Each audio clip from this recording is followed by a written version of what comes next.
are predicting 2023 fashion trends. I just want to say Happy New Year. Hope it's going really well for you so far. I will be including a lot of independent and smaller owned businesses. So if any of these pictures that I show you interest you, I will be putting all of the information either on the screen as I'm talking or down below in the description box. This is my first time doing a video like this, so if you like it, like and subscribe. Yeah, I have quite a few to talk about today, so I want to get started right away. Honestly, I don't really want to refer to these as trends because they're more elements that are used in fashion to perpetuate larger ideas. That's what I'm going to be touching bases on more, and more like concepts and ideas that I feel and I can see happening this year.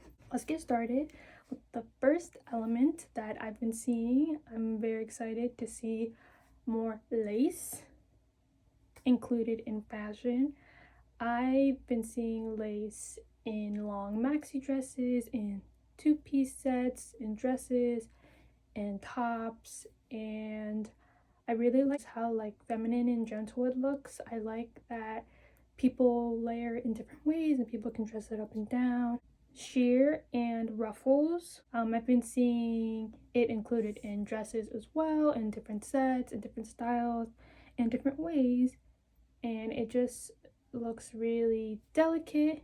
Metallic is coming back. Like, I feel like metallic was here in 2021, 2022 with like nails and in nail art, but it's coming back in full force and it's having its time in the light. I've seen it in bags and shoes and accessories and clothing pieces, small and big. It's kind of futuristic along those lines of silver. Silver jewelry will be more prominent this year. So chunky silver jewelry, layered, stacked, avant-garde pieces.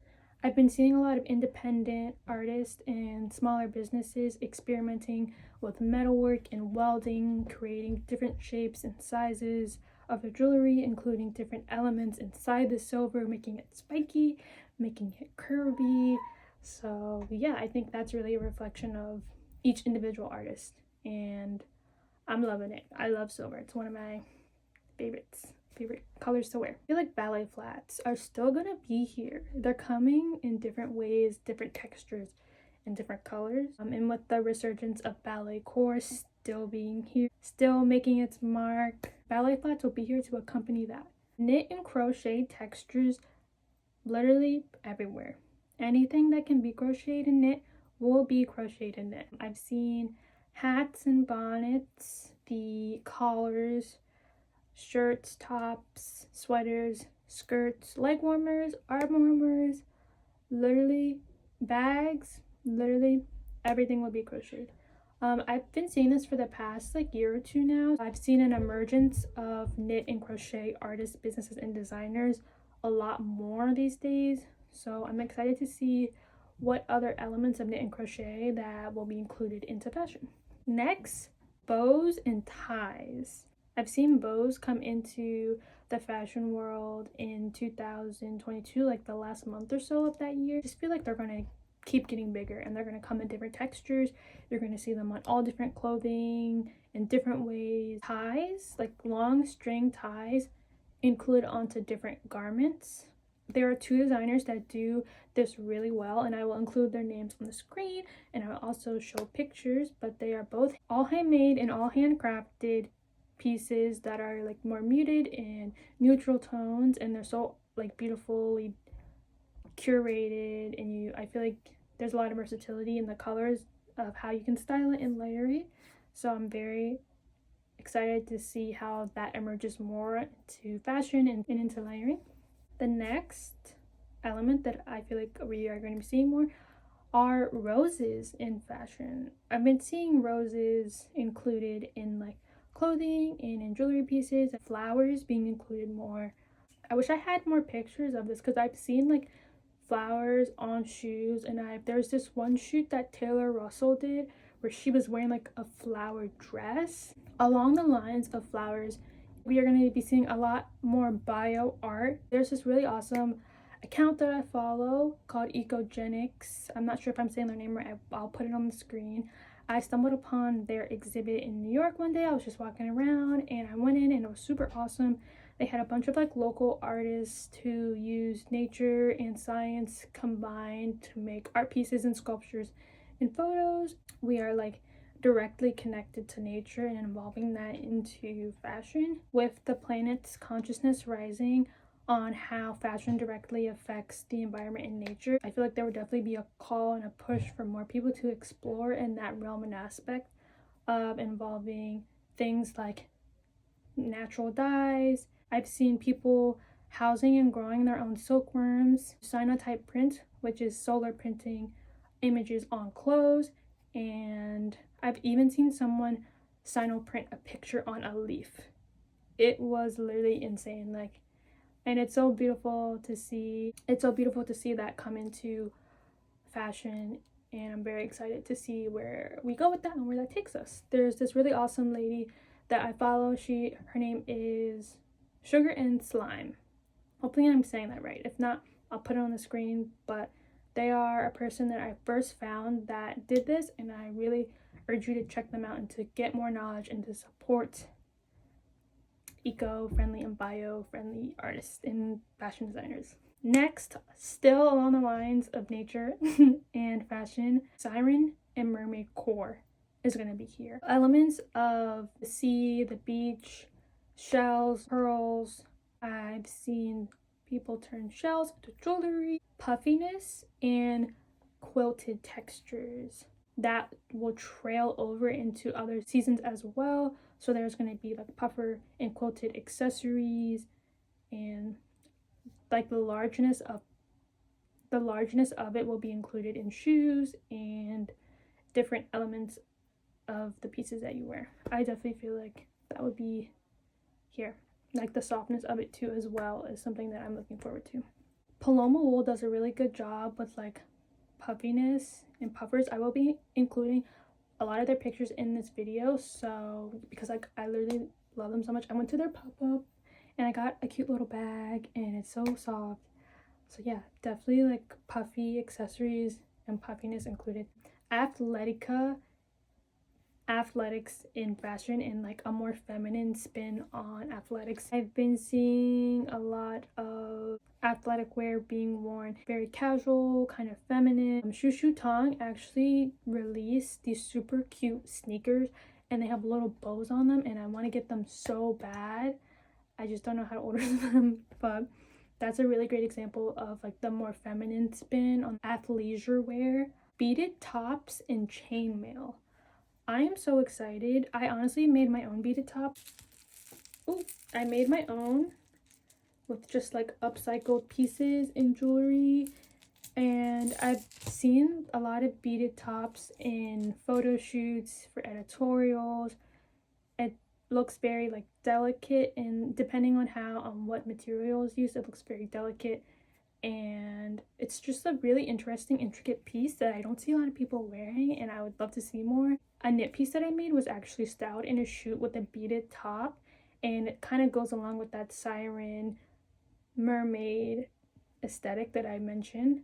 I've also been seeing chainmail and silver used in tops and other accessory pieces, and I'm very excited to see how that is styled and where that goes. Fur hats and just fur in general. Like, I've been seeing for the past few months now fur cups, fur hats, fur leg warmers, fur jackets, fur pieces in different colors, and people styling it in outfits in different ways. Latex. I want to see this so bad in like different colors, different styles. There's this latex artist that I found recently. Their name is SHH Couture Latex. Put it on the screen. I found them and I'm just like, wow.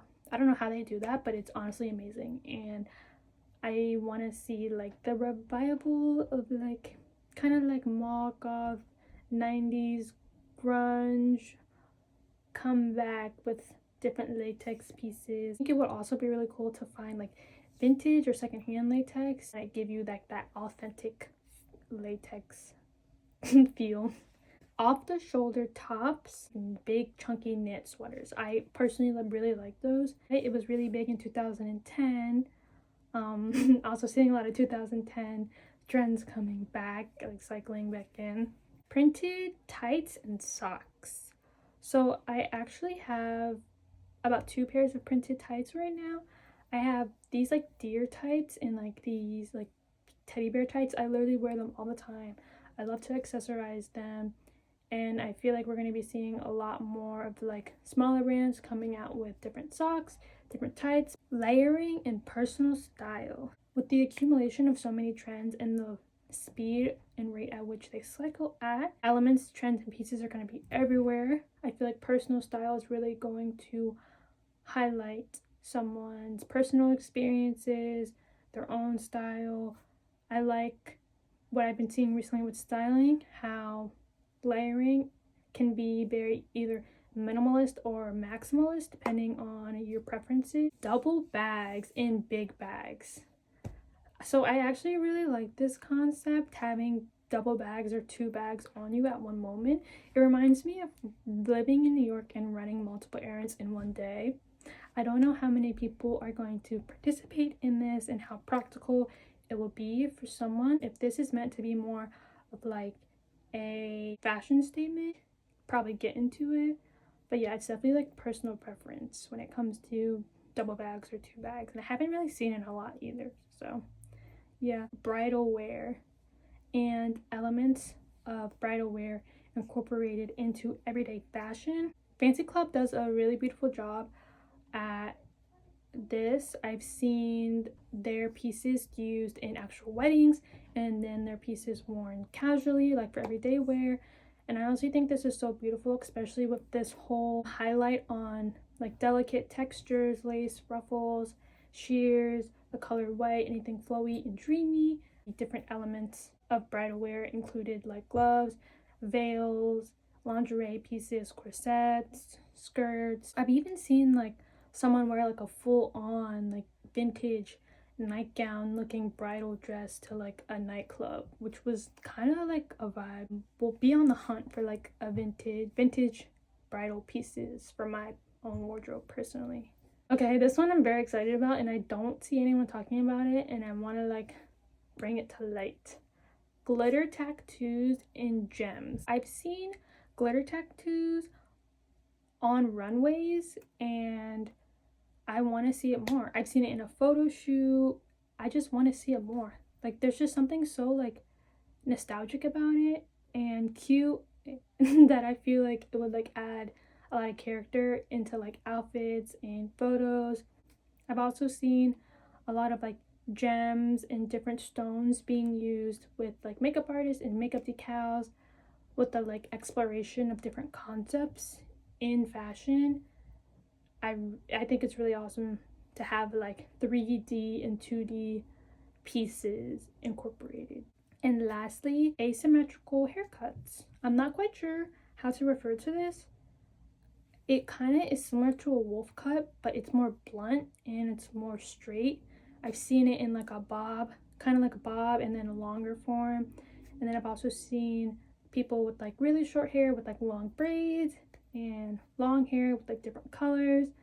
This kind of gives me like a futuristic vibe, and I feel like it looks really awesome with outfits, and it adds different layers and dimensions to one's hair and face and whole look. I'm really in for it. I like cut my hair like that, but like you can't tell right now because it's all puffy. But yeah, I definitely did not touch bases on every single trend that I feel will be here because I had so many. So if you have any trends that you feel, any trends or elements in fashion that you feel will be big this year or prevalent, please let me know. Please comment down below.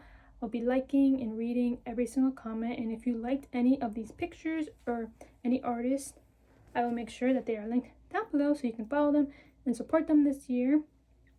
And yeah, I'm so happy that I was able to speak on this and put my takes out there in the world. And this is gonna be cool to like look back on and be like, what actually happened that year. So yeah, if you like this, give a like and comment and subscribe, and yeah, have a good 2023.